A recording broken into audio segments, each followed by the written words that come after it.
Hi, welcome to the English Ed YouTube channel. This is Shankar. ఈరోజు DSC model paper చూద్దాము.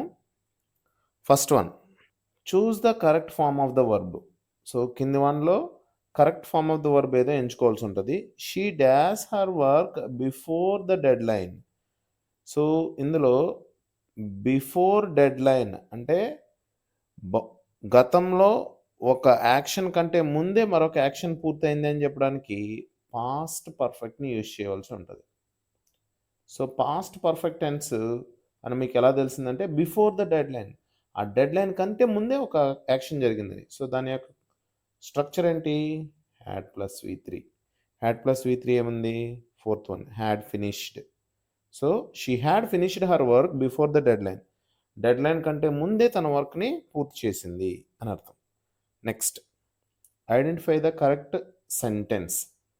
చూడండి, neither అనేది ఎప్పుడు యూజ్ చేసిన సబ్జెక్ట్గా ఉన్న సెంటెన్స్లో neither of the boys, neither of the students, neither of the girls ఇలా యూజ్ చేసినప్పుడు సబ్జెక్ట్ సింగులర్గా తీసుకోవాల్సి ఉంటుంది.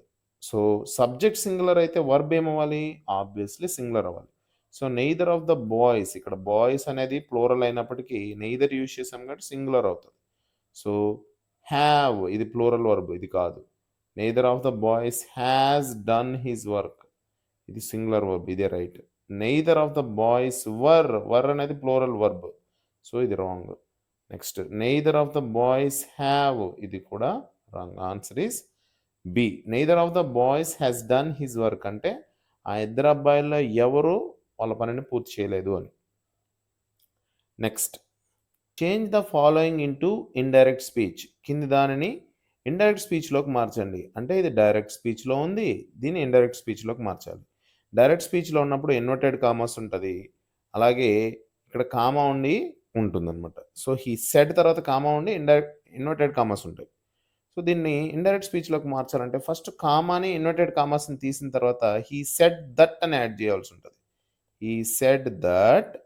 సో ఐ యామ్ ప్లేయింగ్ ఇది ప్రెజెంట్ కంటిన్యూస్లో ఉంది. ప్రెజెంట్ కంటిన్యూస్లో ఉన్నది ఇండైరెక్ట్ స్పీచ్లో పాస్ట్ కంటిన్యూస్లోకి మారుతుంది. పాస్ట్ కంటిన్యూస్ టెన్స్ యొక్క స్ట్రక్చరు వాజ్ ప్లేయింగ్. సో దీన్ని బట్టి మనం కనుక్కునేది చూడండి.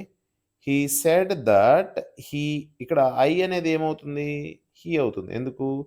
అతను కదా చెప్పింది. హీ సెడ్, అతను చెప్పాడు ఐ యామ్ ప్లేయింగ్ క్రికెట్ అని కదా. So he said that he was playing. So first ఆప్షనే, he was playing cricket.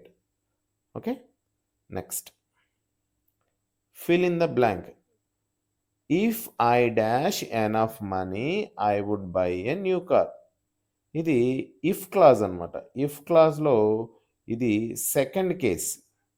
Second కేస్లో ఇప్పుడు చూడండి ఒకసారి, ఇఫ్ క్లాజ్లో రెండు పార్ట్లు ఉంటాయి సెంటెన్స్లో. ఇక్కడ వరకు ఒక part, if I dash enough money I would buy a new car. ఇందులో మనకు క్లూ ఏంటంటే వుడ్ బై అనేది క్లూ అనమాట. సో ఇఫ్ క్లాజ్లో మనకు ఫస్ట్ దాంట్లో V2 ఉన్నట్లయితే, ఇఫ్ క్లాజ్లో V2 ఉంటే దీన్ని మెయిన్ క్లాజ్ అంటాం. I would buy a new కార్ని మెయిన్ క్లాజ్ అంటాము. మెయిన్ క్లాజ్లో వుడ్ కానీ లేదా షుడ్ కానీ ఉండి V1 ఉంటుందన్నమాట. సో ఇక్కడ చూడండి వుడ్ ప్లస్ V1 ఉంది కదా, అంటే ఇఫ్ కండిషన్లో ఏముండాలి? V2 ఉండాలి. ఇక్కడ ఇచ్చిన ఆప్షన్లో హ్యావ్కి V2 had, has V1, will have అసలు సంబంధం లేదు, has V1. So right answer had. If I had enough money I would buy a new car. నాకు సరిపోయినంత డబ్బు ఉన్నట్లయితే నేను ఒక కొత్త కార్ని కొని ఉండేవాడిని అని అర్థం అనమాట. Next, pick the correct question tag. కింద ఇచ్చిన సెంటెన్స్కి కరెక్ట్ క్వశ్చన్ ట్యాగ్ని రాయవలసి ఉంటుంది, ఎంచుకోవాల్సి ఉంటుంది. చూడండి, షీ ఈజ్ ఏ డాక్టర్. ఈ సెంటెన్స్లో హెల్పింగ్ వర్బ్ ఏంటి? Is. So helping verb is. తర్వాత ఇది పాజిటివ్లో ఉందా నెగిటివ్లో ఉందా? హీ ఈజ్ ఏ డాక్టర్ అనేది పాజిటివ్ స్టేట్మెంట్, పాజిటివ్ స్టేట్మెంట్ అనమాట, పాజిటివ్ స్టేట్మెంట్. నెక్స్ట్, ఇందులో సబ్జెక్ట్ ఏంటి? షీ. షీ అనేది సబ్జెక్ట్. ఒకవేళ నేమ్ ఉంటే దాని యొక్క ప్రొనౌన్ రాయవలసి ఉంటుంది. చూడండి, first one, second one, third one, దీన్ని బట్టి మనం క్వశ్చన్ ట్యాగ్ రాయాలి. ఫస్ట్ హెల్పింగ్ వర్బ్ ఏంది? Is.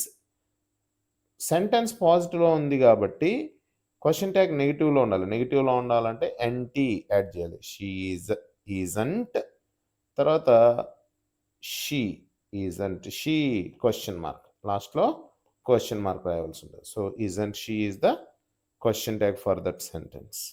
Next, choose the word that is opposite meaning to ancient. Ancient అనే వర్డ్కి ఆపోజిట్ మీనింగ్ ఏంటి? మోడర్న్ అనేది ఆపోజిట్. ఏన్షియంట్ అంటే పురాతనమైన, మోడర్న్ అంటే ఆధునికమైన అని. ఏంటిక్, ఓల్డ్, క్లాసిక్ ఈ మూడిటి యొక్క మీనింగు ఏన్షియంట్ అంటే పురాతనమైన అని అర్థం అన్నమాట. Next, choose the correct preposition.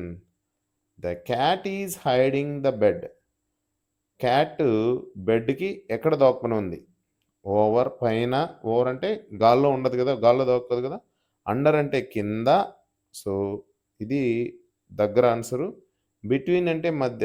Between చెప్పాలంటే 2 ఆబ్జెక్ట్స్ ఉండాలి అక్కడ. బెడ్ ఒకటే ఉంది కాబట్టి ఇది అప్రోప్రియేట్ కాదు.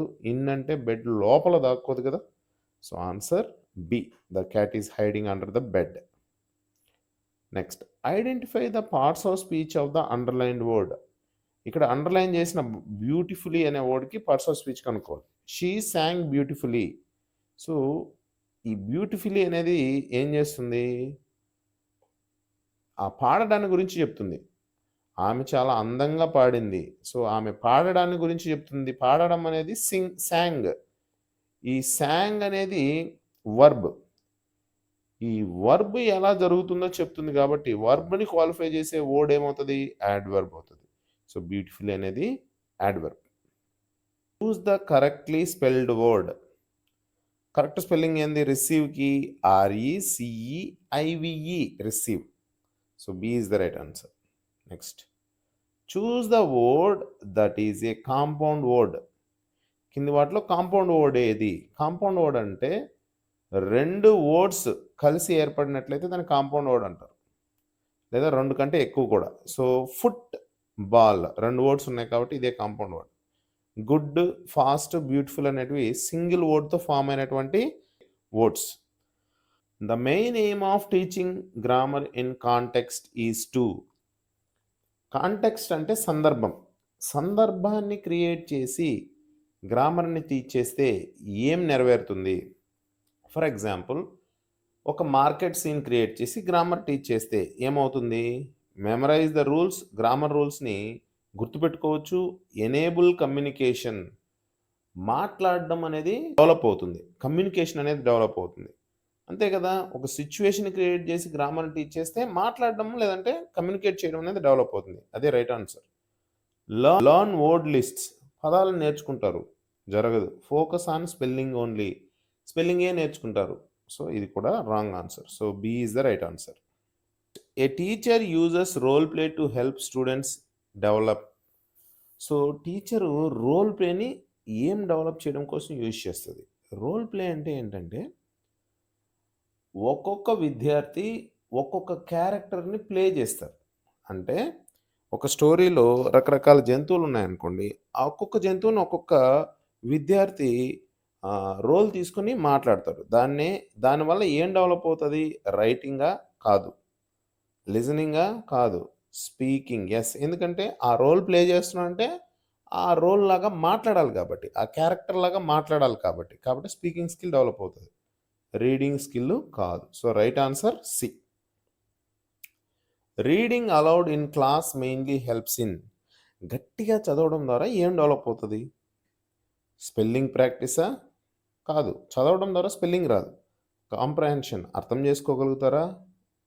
గట్టిగా చదవడం వల్ల అర్థం చేసుకోవడం కాదు, ప్రొనౌన్సియేషన్ అండ్ ఫ్లూయెన్సీ పెరుగుతుంది.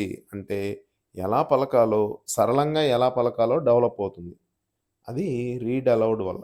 గ్రామర్ యాక్యురసీ, అసలు రీడింగ్ అలౌడ్ అంటే గట్టిగా చదవడం వల్ల గ్రామర్ అనేది ఏం రాదు. So right answer is c. In a student centred classroom the teacher's role is mainly that of a. విద్యార్థి కేంద్రీకృత క్లాస్ రూమ్లో, స్టూడెంట్ సెంటర్డ్ క్లాస్ రూమ్లో టీచర్ ఏ విధంగా ఉండాలి? డిక్టేటర్ లాగా ఉండాలి, అంటే అందరినీ కంట్రోల్ చేస్తూ నియంతలాగా ఉండాలి కాదు. ఫెసిలిటేటర్ లాగా ఉండాలి అనంటే విద్యార్థులకి ఏం అవసరమో వాటిని గైడ్ చేస్తూ, హెల్ప్ చేస్తూ స్టూడెంట్స్‌నే ఆ క్లాస్ రూమ్ ఓనర్స్ లాగా చేసేలాగా ఉండాలి. So, that is facilitators work. కాబట్టి facilitator is the right answer. Sole source of knowledge. ఆ క్లాస్ రూమ్‌లో టీచర్ తప్పించి ఇంకెవరు నాలెడ్జ్‌ని ప్రొవైడ్ చేసేలాగా ఉండకూడదు. అది రాంగ్ కదా! ఎందుకంటే తను పీర్ గ్రూప్‌తో మాట్లాడాలి. తనంతట తనే తెలుసుకోవాలి. మ్యాగజైన్స్ చదవాలి. లేదా కంప్యూటర్ లేదా మొబైల్ యూజ్ చేసి నేర్చుకోగలగాలి.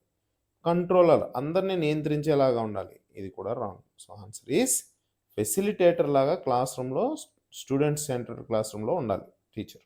In the communicative approach error correction is. Communicative approach అంటే ఏంటంటే స్టూడెంట్ లేదంటే ఇంగ్లీష్ నేర్చుకునేటప్పుడు మాట్లాడడం ద్వారా నేర్చుకోవాలి. సో, మాట్లాడడం ద్వారా నేర్చుకునేటప్పుడు ఏమైతదంటే రకరకాల తప్పులు దొర్లుతాయి. ఎందుకంటే కొత్త లాంగ్వేజ్ నేర్చుకునేటప్పుడు తప్పులు జరగడం అనేది సర్వసాధారణం. అప్పుడు కరెక్షన్ తప్పులు సరిదిద్దడం అనేది ఎలాగుండాలి? స్ట్రిక్ట్ అండ్ ఇమ్మీడియేట్‌గా ఉండాలి. ఉండకూడదు. అలా ఉండకూడదు. అలా ఉంటే మాట్లాడడానికి భయపడతాం. తప్పులు చేస్తామని. ఇగ్నోర్డ్ కంప్లీట్‌లీ పూర్తిగా పట్టించుకోకూడదు. అలా కూడా ఉండకూడదు. ఎందుకంటే పూర్తిగా పట్టించుకోకపోతే మొత్తం తప్పులే దొర్లే అవకాశం ఉంది. Indirect and supportive. హెల్ప్ చేయాలి. డైరెక్ట్‌గా కాకపోయినా ఇండైరెక్ట్‌గా అయినా నెమ్మదిగా హెల్ప్ చేయాలి. సపోర్ట్ ఇవ్వాలి. ప్యూనిటివ్ అంటే నియంతలాగా శిక్షించాలి. So, right answer indirect and supportive. 16. When students listen to an audio recording and write what they hear, the activity is called. Students ఏదైనా ఒక ఆడియోని శబ్దాలను వింటూ రాయడాన్ని ఏమంటారు? రీడింగ్ కాంప్రహెన్షన్ చదువుతూ అర్థం చేసుకోవడం. డిక్టేషన్ అంటే వింటూ రాయడం. సో, ఇదే right answer. Role play. Role play అంటే ఏంటి? ఒక్కొక్కరు ఒక్కొక్క క్యారెక్టర్‌ని ప్లే చేయడం. ఒక్కొక్క క్యారెక్టర్ యొక్క రోల్‌ని ప్లే చేయడం. స్టోరీ టెల్లింగ్ కథను చెప్పడం. సో, ఇదేది కాదు. Dictation is the right answer. Next. Who wrote the merchant of Venice? Merchant of Venice అనే డ్రామాని ఎవరు రాశారు? విలియం షేక్స్పియర్ గారు రాశారు. ఇది డైరెక్ట్‌ది. Next. Identify the type of sentence which is simple sentence. చూడండి, సింపుల్ సెంటెన్స్‌లో కనుక్కోవాలంటే ఒకే ఒక మెయిన్ క్లాజ్ ఉండాలి. సబార్డినేట్ క్లాజ్ ఉండకూడదు. లేదా సబార్డినేట్ క్లాజ్, మెయిన్ క్లాజ్ ఉండకూడదు. అప్పుడే అది సింపుల్ సెంటెన్స్ అవుతుంది. చూడండి, హీ వాస్ టైర్డ్ ఇదొక main clause. But he finished his work ఇదొక సబార్డినేట్ క్లాజ్. సో, ఒక మెయిన్ క్లాజ్ ఒక సబార్డినేట్ క్లాజ్ ఉంది కాబట్టి ఇది కాంప్లెక్స్ సెంటెన్స్ అవుతుంది. సింపుల్ సెంటెన్స్ కాదు. బికాజ్ ఇట్ వాజ్ రైనింగ్ ఇదొక సబార్డినేట్ క్లాజ్. ఎందుకు? బికాజ్ అనే ఒక సబార్డినేట్ కంజంక్షన్ ఉంది కాబట్టి. వీ స్టేడ్ ఇండోర్స్ ఇది ఒక మెయిన్ క్లాజ్. సో, ఇది కూడా సింపుల్ సెంటెన్స్ కాదు. After working hard. After working hard అనేది ఒక ప్రిపోజిషనల్ ఫ్రేజ్. ఇది సబార్డినేట్ కంజంక్షన్ కాదు ఇక్కడ ఆఫ్టర్ అనేది. ఇది ఒక prepositional phrase. He played cricket అనేది ఒక మెయిన్ క్లాజ్. సో, దీన్ని మనము సింపుల్ సెంటెన్స్ అనొచ్చు. ఎందుకు? ఒక మెయిన్ క్లాజ్ మాత్రమే ఉంది. ఒక ప్రిపోజిషనల్ ఫ్రేజ్ ఉంది. సో, ఇది ఒక సింపుల్ సెంటెన్స్. ఆన్సర్ అదే. Although he tried hard. Although he tried hard అనేది ఒక సబార్డినేట్ క్లాజ్. ఎందుకంటే ఆల్దో అనేది ఒక subordinate conjunction. He couldn't win the race ఇది ఒక మెయిన్ క్లాజ్ అవుతుంది. సో, ఇక్కడే మోర్ దాన్ 1 ఉన్నాయి కాబట్టి క్లాజెస్ ఇది సింపుల్ సెంటెన్స్ కాదు. C is the right answer. Fill in the blank with correct preposition.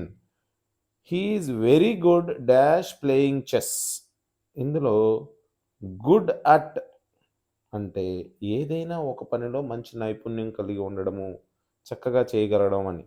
So, good at playing chess అంటే తనకి చెస్ ఆడడంలో మంచిగా నైపుణ్యం ఉంది అని. So, answer is a.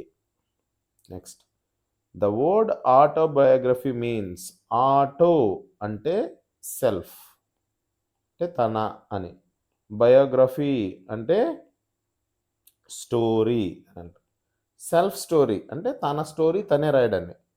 A story written about oneself తన గురించి తాను రాసుకోవడాన్ని ఆటోబయోగ్రఫీ అని అంటాం. So, answer is b. So, thank you for watching this video. Please subscribe it. ఎవరికైతే అవసరమై ఉంటుందో వాళ్ళకి షేర్ చేయండి, లైక్ చేయండి. Thank you so much.